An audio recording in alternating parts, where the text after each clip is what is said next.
Muy buenas noches, bienvenidos a este primer programa del 2016. Feliz año, eso es lo que debemos de decir, pero tenemos dudas de que vaya a ser particularmente feliz. Y empezamos con un tema bastante delicado, desagradable, pero importante. Lo ocurrido en Temisco. Ahí cerca de Cuernavaca, ya todos ustedes están enterados, supongo. El punto es el significado, discutir aquí el significado del asesinato en el primer día de su mandato de la presidenta municipal de ese poblado, y que acaba el crimen organizado con Gisela Mora en el primer día en que empezaba un gobierno. Se dice que ella había desechado la idea de tener guardaespaldas porque no quería que la policía se dedicara a cuidar a los gobernantes, sino a los gobernados. Pero ¿en dónde estamos? ¿Qué significa?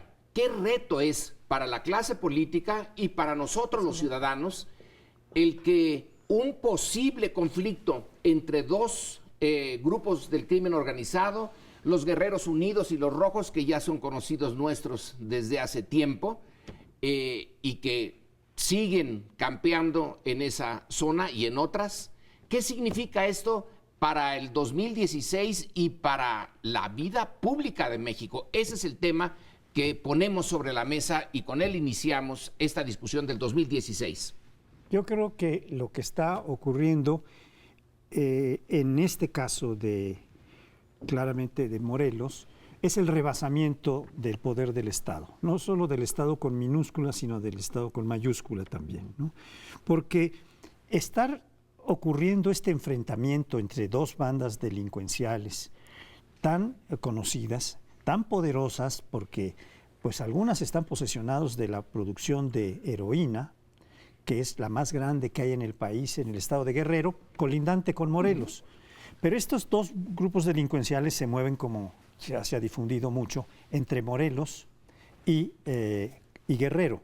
De hecho, el líder de los Rojos vivía en Temisco, o vive en Temisco. Lo que pasa es que ahorita no se le puede encontrar tan fácilmente.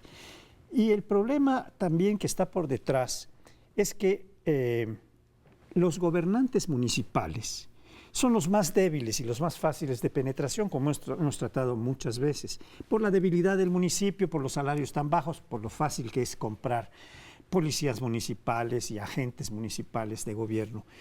Y aquí lo que ha pasado es que se dice que el anterior alcalde, también del PRD, estaba aliado con Guerreros Unidos y que la otra estaba permitiendo la entrada de los Rojos, o no sé, esta que asesinaron, doña Gisela Mora, Mota, sí, perdón. Estaba aliada con los otros, en fin, y llegaron los unos y mataron a la que no estuvo aliada con ellos. Esto es gravísimo porque no hay ninguna seguridad de este tipo.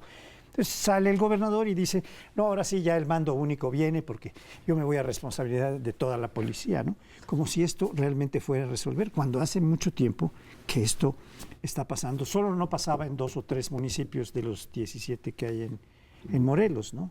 Una vez, por desgracia, de lo único que tenemos certeza es de que, en efecto, ejecutaron a la alcaldesa y de que el crimen organizado ha subido. Hoy leía las estadísticas en la mañana, de 1997 al 2013 en Morelos, 250%. Después un poco lo empezó a bajar el gobernador Graco Ramírez y vuelve a asumir. Esa es la única verdad que conocemos, porque no sabemos si el exalcalde perredista estaba en efecto con los Rojos y está con Guerreros Unidos. Lo que también sabemos es que la señora Gisela Mota, mandamos nuestras condolencias a su familia, había decidido, y lo dijo en su discurso de toma de posesión, había decidido refrendar el convenio de mando único policial con el gobernador, ¿sí?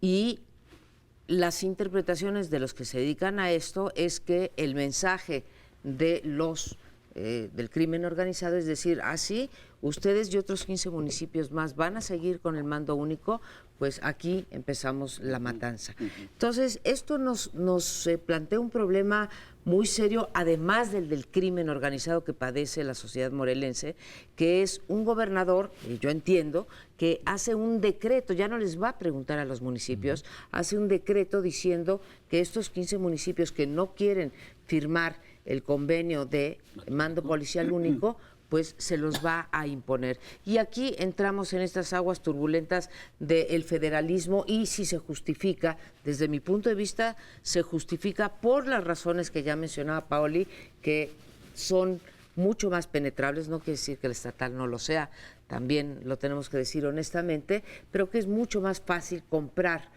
por la debilidad intrínseca de estas policías a las policías municipales. Entonces, tenemos el triple problema, el mando único, si lo queremos o no, en un país federalista, el del crimen organizado y el de la penetración de las policías. ¿Qué hace México? ¿Qué hace el gobierno federal frente a estos tres problemas? Es que esto que dicen es muy importante porque sí es fundamental que nos digan exactamente cuáles fueron las razones de la muerte de esta alcaldesa, porque se puede especular sobre si, es que estaba con unos y no con los otros la mandaron matar, pero pueden ser muchas otras razones que hemos visto en otros casos, de por ejemplo, alguien que no se deja comprar y entonces la matan, o alguien que le dijeran, oye, tú renuncia a la alcaldía porque nosotros tenemos candidato.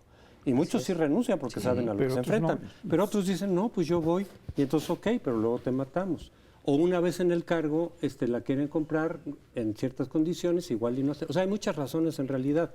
Y he visto mucha información respecto de esto que quizá tenga que ver con lo del mando único, porque por otro lado se asume que efectivamente el mando único restringiría los márgenes de acción de los propios criminales, de las propias organizaciones criminales, porque para ellos es mucho más fácil contar con como lo vimos en Iguala, claramente, con una policía municipal a tu servicio, que incluso captura personas sospechosas de estar con el otro bando, lo que sea, y te las entrega a ti, como presuntamente pasó en Iguala, pero hay muchos otros casos. Entonces sí, sería no solamente algunos alcaldes defensores de su autonomía, en el sentido del mando único, decir, no, porque nosotros sí queremos aquí. Son los organismos criminales los que no les conviene también y estarían en una lucha en contra del mando único. Y entonces ahí claro que se justifican medidas desde arriba, decisiones. Es decir, el federalismo puede funcionar, que yo además pienso que en México nunca ha funcionado. Creo que las condiciones desde su origen de la colonia y demás no han sido, en esa extensión me parece que tenía mucha razón Fray Servando Teresa de Mier, que decía es que no va a funcionar. Aquí el federalismo se traduce en fragmentación política, en feudalismos, en cotos de poder, en desorden, etcétera, que eso es lo que creo que ha ocurrido cada vez que se suelta el poder central. Entonces, muchas medidas, no digo que todas, pero muchas medidas se justifican que vengan centralmente, porque de lo contrario es totalmente el desorden, el rebase del Estado, y este tipo de decisiones. Si muchos alcaldes van a decir, no, si me preguntan a mí, mi voto cuenta, yo quiero la policía municipal, por la razón que sea, desde por ellos también tener el control de la policía misma para sus efectos personales, para sus intereses particulares, hasta porque estén presionados por el crimen organizado. Ahora, en una organización de alcaldes, de autoridades locales, señala que en los últimos 10 años ha habido 100 atentados en contra de alcaldes, no necesariamente que todos hayan terminado en asesinatos, pero una buena parte de ellos sí. Es una cantidad enorme. Quiere decir que el Estado no puede defenderse ya ni siquiera a sus propios miembros, a los directamente involucrados, al escalón más bajo de la clase política. Eso es una muestra de debilidad, un indicador de debilidad impresionante. Allí sí es una falla del Estado. Por otro lado, ¿por qué quisieron hacerlo tan obvio los criminales? Es otra pregunta. ¿Cuál es? Normalmente tratan de que no se note. Ellos son negociantes, no van por el poder, van por el negocio. En este caso le lanzaron el guante, la bofetada al rostro al gobernador y al gobierno federal y a la sociedad en su conjunto. Miren, podemos asesinarla en las primeras 24 horas de su mandato. En su casa. En su casa.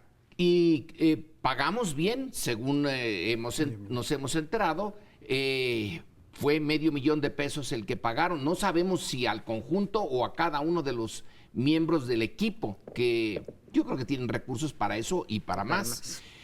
Pero la cuestión central es la arrogancia de este crimen organizado. Sí podemos, y no lo vamos a disfrazar, no vamos a ponerle un veneno y ahí que parezca que estaba enferma. No, vamos directamente a la ejecución para que sirva de ejemplo.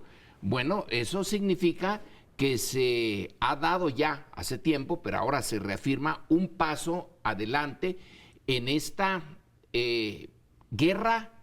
Algunos de los analistas Civil. Le llaman una guerra civil, que México está metido en eso.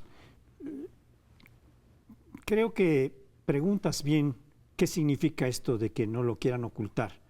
Para mí es claro, es una acción docente al conjunto social.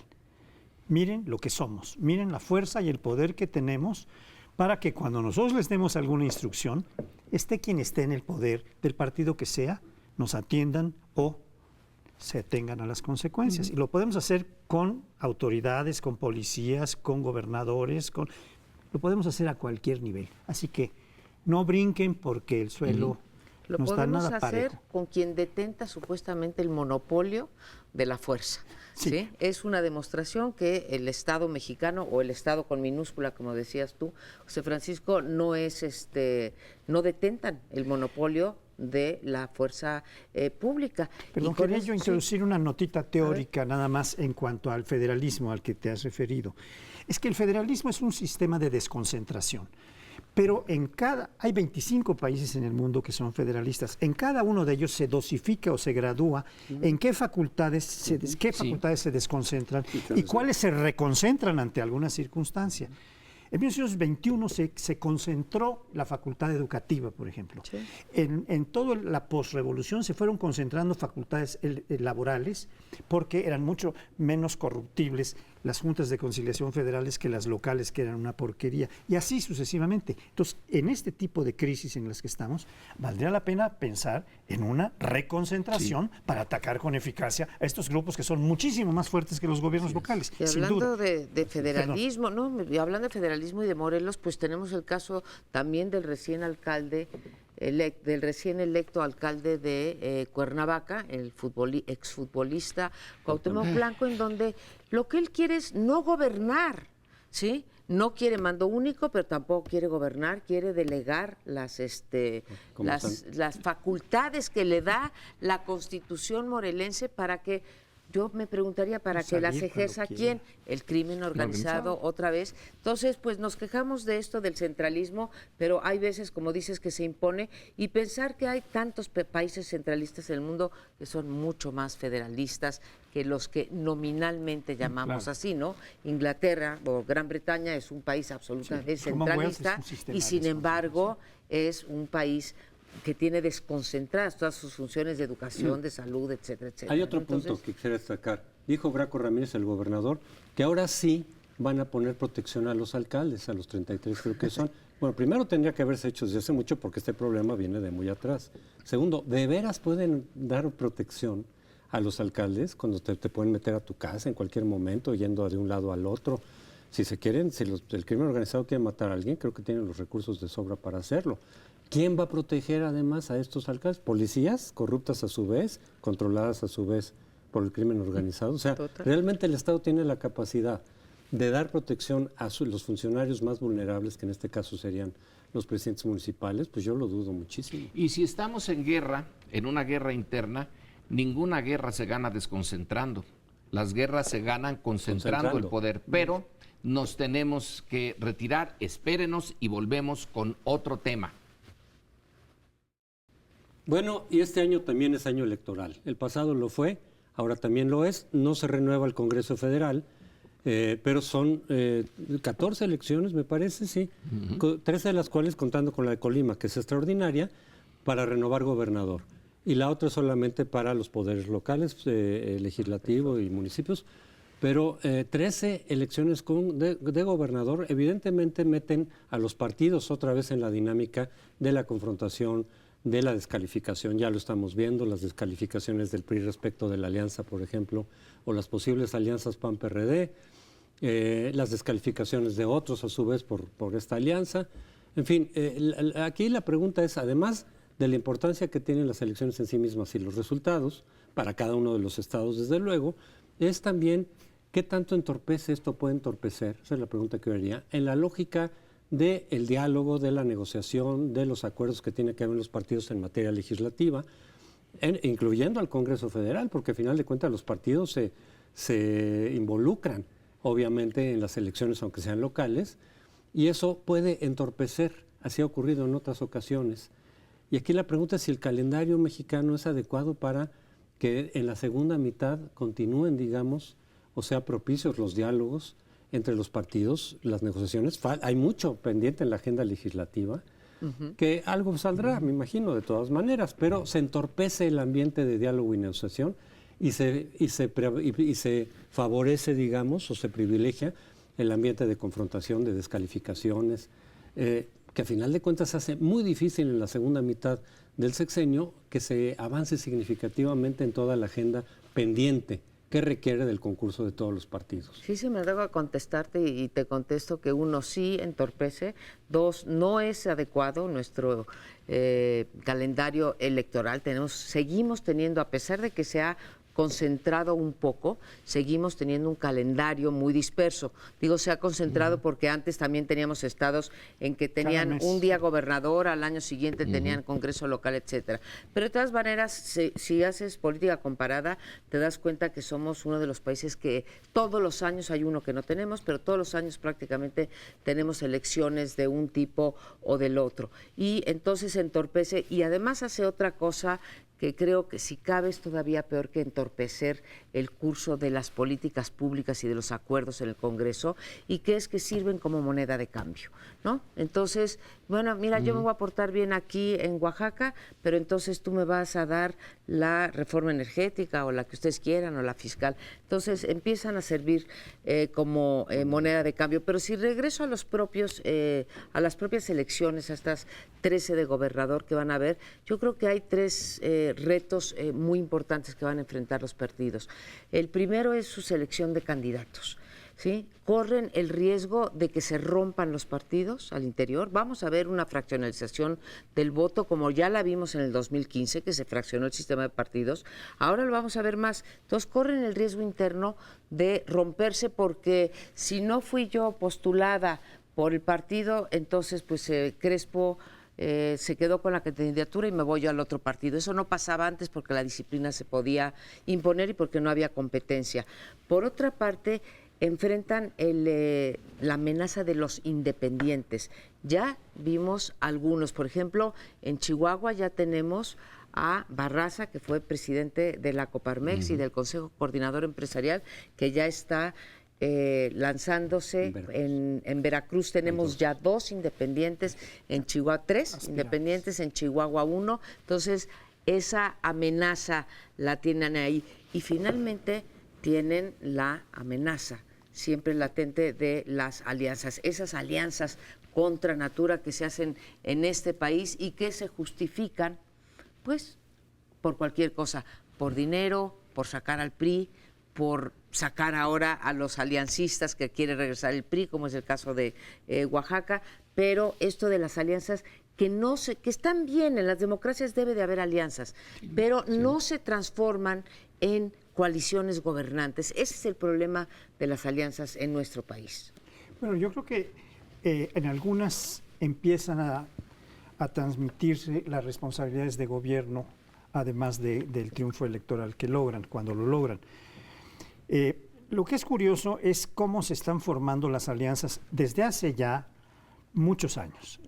Desde el año 2001, por ejemplo, el PRI va unido con el Partido Verde en muchas ocasiones, en muchas elecciones municipales, estatales y también en la federal.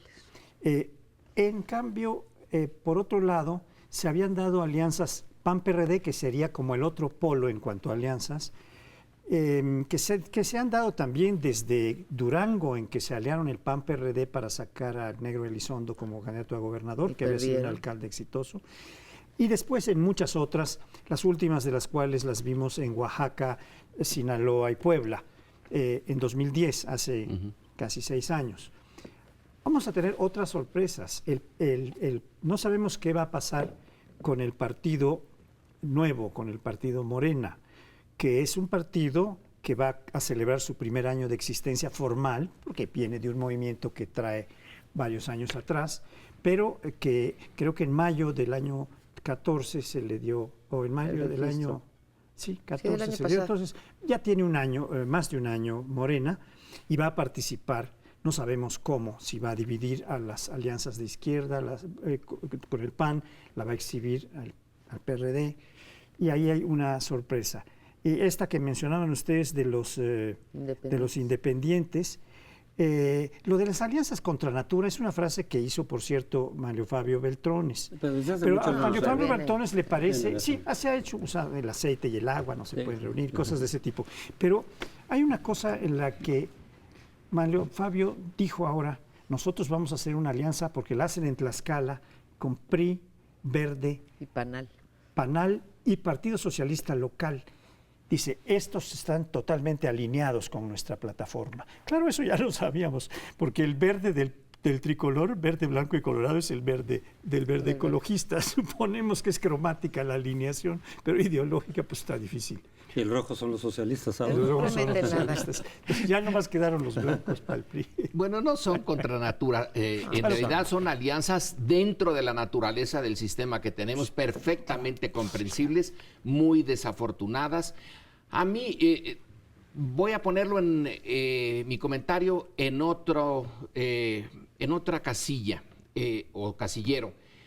En un artículo de Ricardo Rafael en el Universal de hoy, hace una cita de esta firma de opinión pública Loredo y Laredo.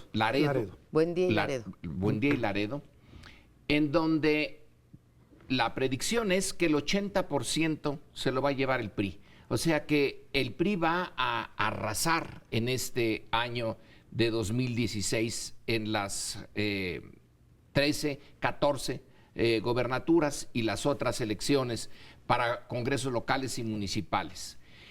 Si esta predicción se hace realidad, espero que no, pero me temo que puede ser una realidad, entonces estaremos ya en una carretera, supercarretera, para volver a crear algo que se suponía había sido superado en el año 1997, 2000.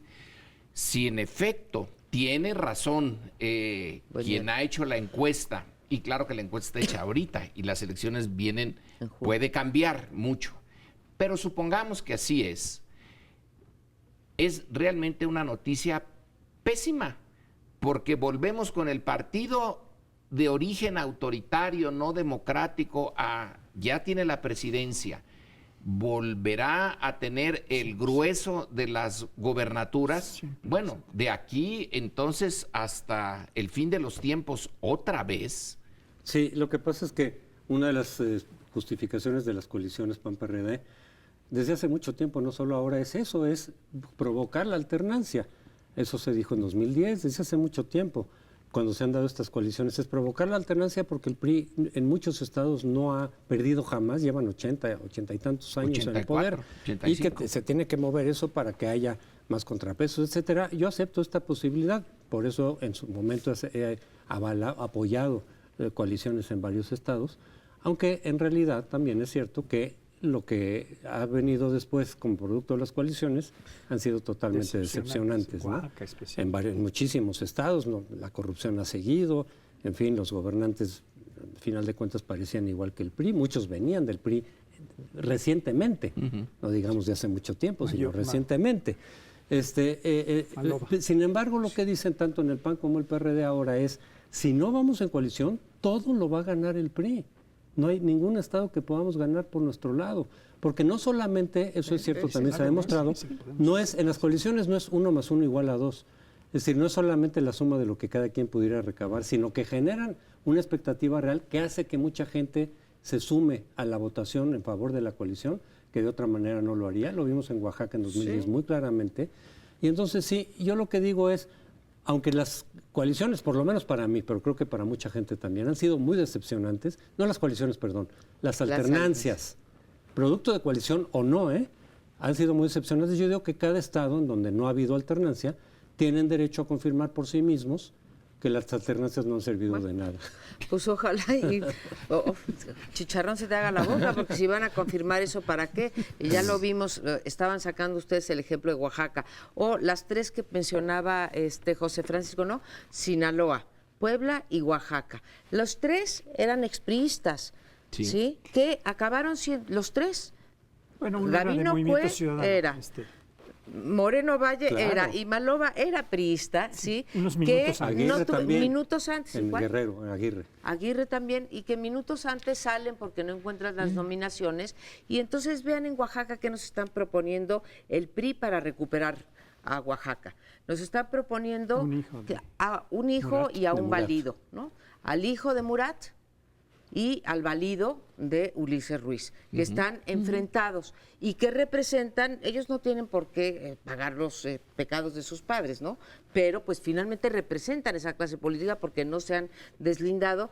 Y bueno, pero frente a eso tiene alternativas el PRI, tiene caras nuevas como Mariana Benítez, que es del PRI, o como Gutiérrez Candiani, que también quiere competir. Entonces, si vamos a regresar el PRI, siquiera que nos manden caras modernas, ¿no? Hay otra punta que valdría la pena comentar, que es el fenómeno que se produce en la zona conurbada de Guadalajara, donde gana Enrique Alfaro, 5 de los 8 municipios. Y está muy en alianza con el Bronco y dijeron, entre los dos vamos a apoyar a todos los candidatos independientes. Se está configurando una nueva fuerza política que ¿Cuáles? ¿Los independientes? Que tampoco son con los garantía de nada, independientes ¿no? que no sabemos qué van a hacer, pero dijeron que están formando una fuerza para apoyar a todos los que surjan como independientes para alinearlos con su fuerza. Pero ahorita, por el momento, estamos entre malo y peor, salvo por Morena, que ahí yo sí pondría ahí un elemento de novedad. Morena todavía puede confirmar o no que es una fuerza nueva, pero por lo demás es entre malo y peor o pésimo. Sí, termino, por ejemplo, nada más en Veracruz, no, el PRI no ha perdido. Si la coalición logra, si van con Miguel Ángel Yunes en el PAN, ¿cuál fue la ganancia? En fin, regresamos al siguiente segmento. Bueno, y vamos a un cambio de geografía, un cambio de aires. Siempre nos quejamos de la democracia mexicana y de la baja calidad de la democracia mexicana, que no tenemos debates y que cuando hay debates de lo único que se trata es de hacer descalificaciones. Y ahora en los meses, ya en los meses recientes ya llevamos casi un año, ¿no? Con tanta barbaridad. Y vamos a comentar bajo protesta, porque no queremos seguir haciéndole propaganda al señor Donald Trump. Pero bueno, es tan impresionante el tipo de declaraciones que hace y más impresionante la preferencia que está teniendo entre el electorado, cuando menos el republicano, que es nuestra obligación comentarlo. Donald Trump quizás sea el ejemplo pues más acabado de la vulgaridad de la democracia o de los grados de vulgaridad a los que puede llegar una democracia, en donde lo único que se gana es a través de una serie de afirmaciones que resultan escandalosas. Resultan escandalosas por dos cosas. Uno, por su contenido, sí, que hay que reprobarlo. Y dos, por el cinismo de manifestarlas públicamente y de la manera en que las manifiesta. Eso es lo que se ha dedicado a hacer el señor Donald Trump, en particular con respecto a la relación México-Estados Unidos, con respecto a los migrantes, pero ahora también contra los musulmanes, al grado tal que ha recibido él personalmente un video grabado diciendo por parte de algunos miembros de ISIS, diciendo que si llega, que vaya cuidándose. Aquí no sabemos cuál es la reacción, ha habido francamente un silencio, ¿no? Sí. de la Cancillería, ha habido un silencio en general del gobierno mexicano con respecto al posicionamiento de Trump respecto a los migrantes mexicanos, ¿no?, de origen hispano. Lo que llama la atención en esta vulgaridad de el inicio de la campaña presidencial norteamericana es que cada una de estas declaraciones, ya sea contra los mexicanos, contra personas muy claras, contra una mujer que estaba haciéndole las preguntas en una de las comparecencias, contra Hillary Clinton, contra sus mismos competidores, cada una de ellas, a nuestros ojos, es una vulgaridad y sin embargo le ha aumentado su popularidad. No ha habido ninguna que le haya bajado popularidad. Todas van en aumento. Lo ha hecho muy bien desde su perspectiva, desde su óptica, y esto significa que ha encontrado un tipo de público que no es nada más republicano, y ya viéndolo con más cuidado, resulta que tiene una faja importante de demócratas ¿Sí? que son pobres, blancos, pobres, frustrados, decepcionados de mucha de la vida política, social y de clase que hay en Estados Unidos, Fascistones también. que encuentran en estas expresiones la representación de sus frustraciones, que los políticos normales no los representan y este sí lo representa. Ahora, todos esperamos que llegue a un punto en que choque contra otra realidad un poco más responsable de Estados Unidos y termine por desaparecer. Pero ¿y si no desaparece? ¿Y si sí gana no solamente la presidencia, la candidatura republicana, sino la presidencia? Dios nos libre de cómo va a estar para nosotros y para el mundo. Pues sí. Para el mundo. Lo que a mí me preocupa más de todo esto es una conclusión que es una parte muy importante de la sociedad americana, norteamericana, angloamericana, si quieren, porque nosotros también somos norteamericanos, según dicen. Está en una posición conservadora, con diversos acentos, pero muchas de las cosas que Trump dice, pues son lo que ellos quisieran decir, o dicen, ese es el candidato que está haciendo lo que yo pienso, está diciendo lo que yo pienso, y lo van a apoyar. Algunas cosas pueden diferir un poco en grados, pero en general hay ahí elementos de fascismo, elementos de antisemitismo, elementos de machismo, elementos de una cultura en general muy conservadora, yo diría que reaccionaria en algunos casos cuando llegan al extremo fascista, porque los hay fascistas, partido fascista en Estados Unidos y grupos notables, los de las armas, los del minuto que andan cazando migrantes, cosas de ese tipo, esos están con Trump. Y es una tercera parte aproximadamente de la sociedad americana. Entonces, va a ser difícil para quien gobierne, si es Hillary Clinton, como esperemos que sea, aun cuando tiene un contrincante que ha dicho cosas inteligentes para salvar la excepción, que es este señor que tiene el apellido de los pollos Kentucky, ¿cómo se llama? El coronel Sanders, ¿no? Él es un académico de una universidad muy prestigiada, que se declara socialista, que es demócrata, que es senador y que está haciendo propuestas interesantes que por lo menos contrastan un poco con estas barbaridades que son apoyadas cuando las dice Trump, ¿no? Hay mucha gente que piensa, especialistas, que piensan que Trump no tiene posibilidades reales de ganar la presidencia. Sí, la candidatura, desde luego, pues, ha crecido mucho, pero no la presidencia. ¿Quién sabe? Falta mucho tiempo y las cosas van cambiando. En el sentido, además, de esto, de la relación de Estados Unidos con el problema de Medio Oriente, con todo lo que está ocurriendo ahí. Otros especialistas también, o los mismos, dicen, es que si Bush se fue a un extremo que le permitió luego a Obama ganar, en relación con la política de Medio Oriente, de Irak, etcétera. Buena parte de lo que está ocurriendo es consecuencia de aquello. La invasión absurda de Irak de alguna forma alimentó y propició la situación del Estado Islámico. Pero entonces dicen, Obama se fue del otro lado. Es decir, Obama tenía que reaccionar ante lo que ya para todos los Estados Unidos era claramente una política absurda, costosa. Entonces Obama pareciera que se fue un poco del otro lado y ante las circunstancias actuales ellos consideran que ha sido muy débil, muy débil en relación con... Y entonces ahora eso puede volver, sobre todo lo que está pasando, los ataques terroristas, en fin, la complicación de lo que ocurre en Medio Oriente, podría estar que mucha gente en Estados Unidos se fuera otra vez del otro lado, que es justamente lo que representa Trump. Yo creo que sí ha sido débil y que además no ha cumplido muchas de las promesas con las que inició su primer periodo, ¿sí? Pero la parte de Trump, ¿sí? De Donald Trump ganando la candidatura, quiero ponerlo en una peor perspectiva. Los 7, primero 9 y después 7 candidatos republicanos tenían exactamente la misma posición que Trump.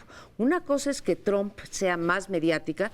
Los 9 dijeron que querían construir el muro, que iban a construirlo con el dinero de los mexicanos, que no lo iban a cobrar, que iban a cerrar, que iban a deportar a los niños, etcétera, etcétera. ¿Sí? Entonces, tenemos una posición que aun cuando no gane Trump, ¿sí? Que es lo más vocal, tenemos a un partido republicano que no nos está presentando alternativas más que en la forma, ¿sí? No en el fondo, más que en la forma, a lo que está planteando Trump de una manera escandalosa, ¿no? Eso es lo que estoy viendo. Alguien señala que los dos candidatos de origen cubano, Rubio Rubio y Cruz,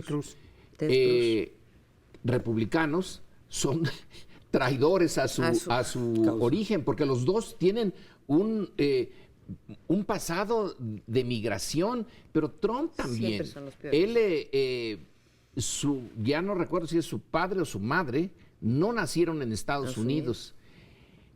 Y eso importa bastante poco. Se convierten, se hacen más papistas que el Papa en materia de migración. Y los hispanos, que cada vez son más importantes, no han logrado consolidar una fuerza política que le haga pagar a Trump o a los republicanos en general las barbaridades que están diciendo y proponiendo, y que no le haya hecho pagar a Obama el que ha deportado a millones de hispanos y ha destruido familias, etcétera. Es ese potencial hispano que no está siendo, no se está convirtiendo en una fuerza política como debería. Esta falta que atribuyes a los republicanos, que creo que es correcta como atribución de responsabilidad política, en el sentido más amplio de la palabra, de que no ofrecen distintas opciones, sino que todos tienen las mismas posiciones, salga quien salga van a tener esa... Sí, lo deja todo a la estridencia con la que Trump se maneja como un maestro en las posiciones. Si no tienen diferencias en cuanto al fondo, es la manera escandalosa, estridente, agresiva, vulgar, procaz, con el que dice las cosas Trump, ¿no? Y ese es el problema, que estamos cayendo en lo que los griegos llamaban la oclocracia, es decir, la cosa más pestilente que las masas pueden generar como un poder de lo más vulgar que hay, ¿no? Al final de cuentas, creo que en el bipartidismo, y por eso se da tan frecuente la alternancia en Estados Unidos, claro, por políticas públicas que a veces fallan, a veces no dan las expectativas que generan, y entonces va de un lado y del otro, lo cual es propio de la democracia. Pero en realidad este republicanismo conservador y este partido demócrata más liberal está reflejando lo que muchas encuestas han señalado como una división real en Estados Unidos, casi por mitades, entre un sector ampliamente conservador. Decías que hay una tercera parte de muy conservadores, pero estos son casi fascistas, decías, en muchos aspectos. Pero hay como casi por mitades un sector muy conservador en muchos aspectos, aunque no lleguen a radicalismos, que muchos sí lo llegan, y otros más liberales, pero sí hay una división real en la sociedad norteamericana que claramente se refleja en los partidos. Ahora, dependiendo de ciertas políticas públicas, de las circunstancias, de lo que se piensa que se necesita en ese momento, es que se inclina la balanza en un sentido y en otro. pero sí hay muchos elementos para estar decepcionados de la gestión de Obama en materia de política internacional, pero también interna. Eso, en principio, contribuye a que vuelva a irse hacia el lado republicano. Bueno, pues en este 2016 vamos a tener que estar pendientes, ustedes y nosotros, en este programa de las elecciones 2016 México y también para las elecciones de Estados Unidos, porque nos van a afectar también. Nos vamos al siguiente y último bloque de Primer Plano. En este último bloque, amigas y amigos de Primer Plano, vamos a tratar algo que afecta en la cotidianidad a la generalidad de los ciudadanos en el país. Hay indicadores de que el 2016 puede no ser el mejor año de este sexenio, y vaya que no los hemos tenido muy buenos, pero puede empeorar la cosa. La economía no está programada para crecer, si acaso, decía algún columnista, algún analista económico, crecerá del 2.45 al 2.5, 5 centésimas, crecerá. Pero a cambio de esto tenemos unos salarios mínimos ridículos que se han aprobado, en donde la enorme mayoría de los trabajadores gana 1 o 2 salarios mínimos, lo cual es verdaderamente lamentable porque no alcanza para cumplir las necesidades básicas como la Constitución ordena. Tenemos una inseguridad que se ha permeado en todas las capas sociales. Hay grandes y pequeños secuestros. Hay utilización del crédito a nombre de otros, se roban los datos personales. Yo acabo de tener una información de un muchacho, le roban sus cuentas, le toman sus datos personales, abren cuentas en 4 distintos bancos y sacan con esos créditos 4 coches a su nombre que andan circulando ahí. Esperemos que no sea para el crimen, para hacer pues sí, delitos con esos automóviles. Pero en fin, estamos teniendo un acoso, la ciudadanía constante, que viene del crimen organizado en connivencia con las autoridades en sus 3 niveles.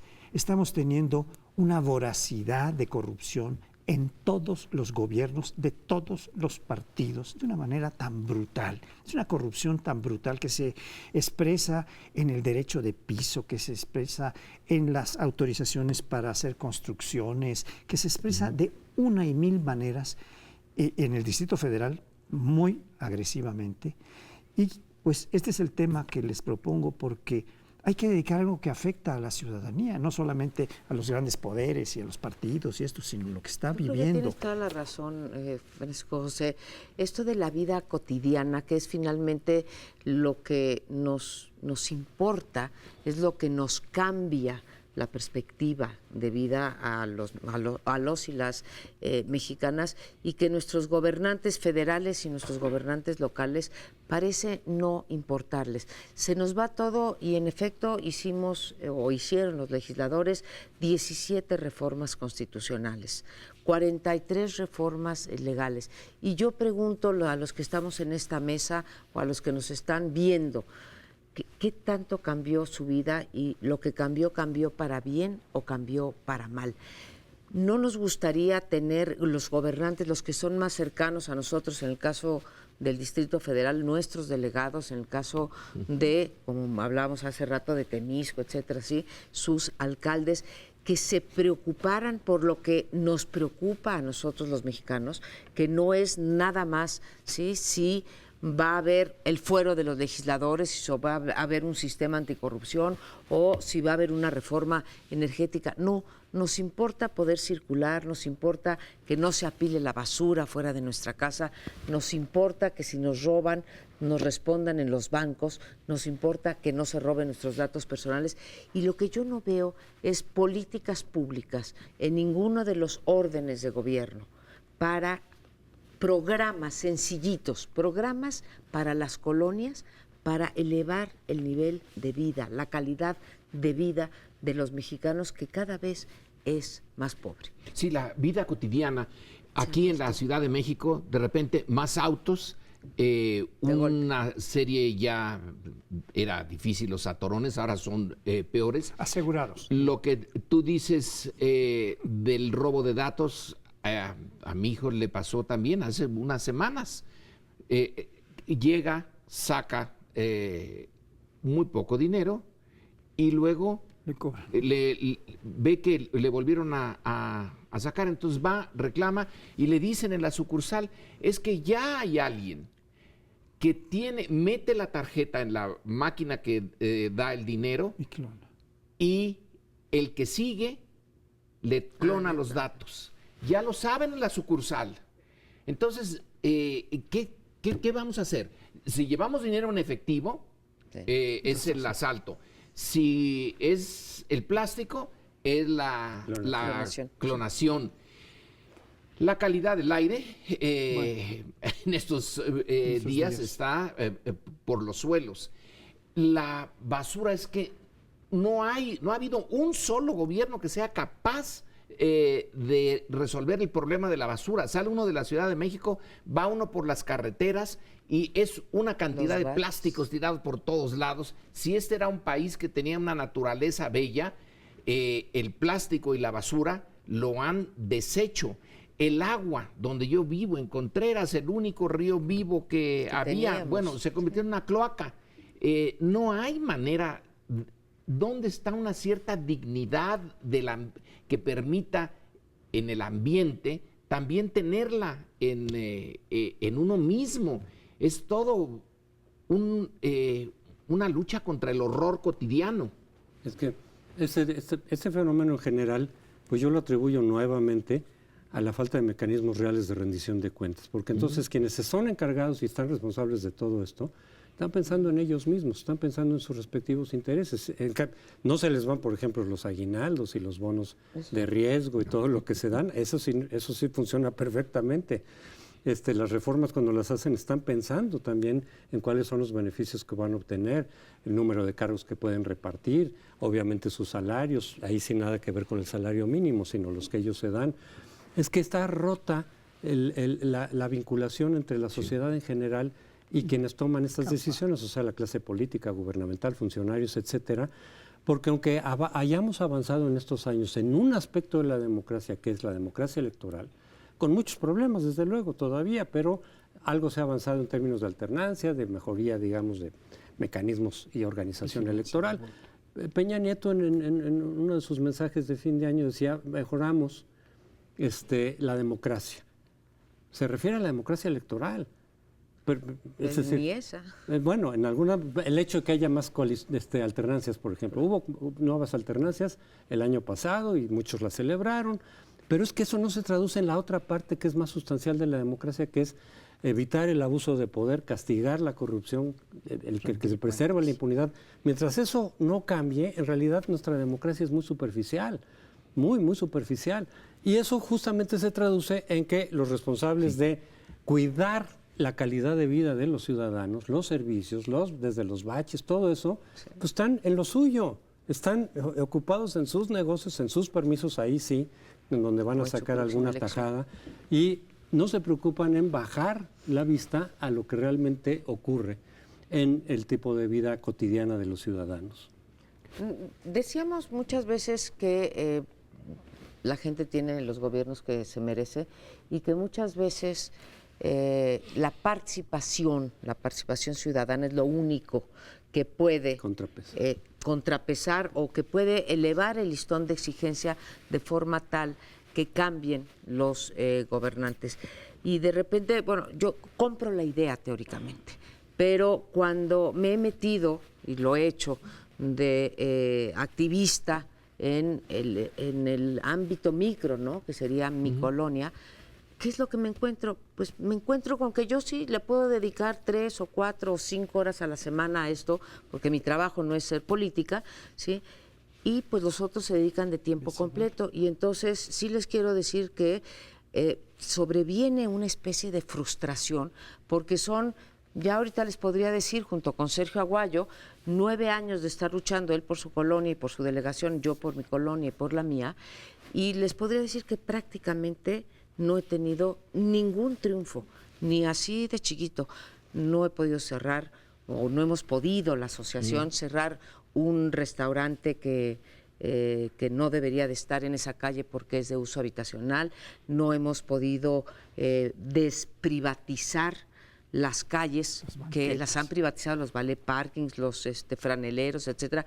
No hemos podido cerrar una construcción, no hemos podido quitar estas absurdas orejas que están poniendo por toda la ciudad, no hemos podido ganar juicios y acciones colectivas que hemos interpuesto, nada. Entonces, de repente digo, bueno, a mí me enseñaron, y yo les enseño a mis alumnos, que la participación es lo que nos puede salvar, y sí, es lo que nos puede salvar, pero pues necesitamos mucho tiempo, No, porque la mucha gente y mucha participación persistencia. es la ley del salmón.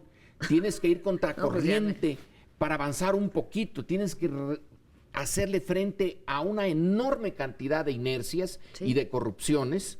Cuesta mucho. Sí, hemos avanzado en democracia. Yo sigo viendo el programa de Carmen Aristegui. Todo el tiempo me dicen, ¿y cuándo vuelve? Ese noticiero lo necesitamos. No, hemos perdido en más de un sentido, y este es un ejemplo claro. Por más que protestamos, valió para nada. Y no Yo es que la quisiera democracia- terminar porque Sí, claro. estamos a unos segundos, nada más decir que yo personalmente no compro este cliché de que los pueblos tienen los gobiernos que se No, yo merecen. tampoco, Yo creo que nuestro pueblo, los campesinos, que son una parte importante, el 25%, sí, sí. ¿cómo van a merecer estas cochinadas que se hacen con sus tierras, con sus créditos, con su pliego? Ni No es tú posible. tampoco. Ni yo tampoco. Claro, pero nos vamos a tener que ir. Nos ve la semana entrante. Aquí lo esperamos en Primer Plano. Sí, es cierto lo que tú dices, Sí. pero es que lo de la...